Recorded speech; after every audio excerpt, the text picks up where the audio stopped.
Toutes les bases américaines de la région ont été frappées par l'Iran. Des ports touchés, des infrastructures pétrolières attaquées, des soldats américains éliminés, radars américains détruits, un navire frappé, la logistique américaine s'effondre, l'Iran a bombardé une base sous le sol européen à Chypre avec des drones. La Chine et la Russie ont fourni aux Iraniens suffisamment de renseignements pour frapper efficacement. Les Américains ne sont même pas capables d'évacuer leur base, tandis que les munitions ne suffiront probablement que pour 4 jours si l'Iran reprend son rythme d'attaque initial. Les Tomahawks disponibles dans la région seraient entre 300 et 500. Après des centaines déjà tirées en 3 jours, il ne resterait peut-être plus que 90 sans compter la pénurie d'intercepteurs.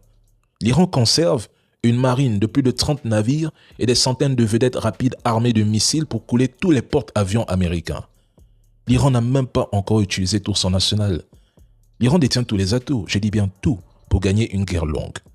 L'entité ne peut pas tenir sans les États-Unis et ces derniers ne peuvent pas se permettre un engagement prolongé de 4 semaines au Moyen-Orient. C'est un mensonge.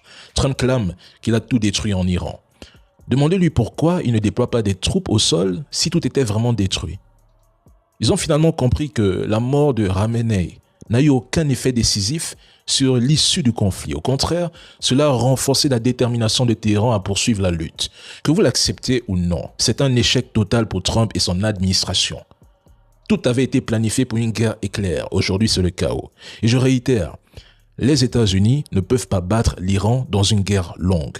Cela fait 40 ans que l'Iran se prépare, 40 ans que l'Iran vous attend dans cette guerre de missiles. Si Trump s'engage en Iran, mais la Chine aura les mains libres pour prendre Taïwan et personne ne l'arrêtera. L'Ukraine deviendra un champ de ruines et l'Europe encore plus dépendante du pétrole russe. Quelle ironie!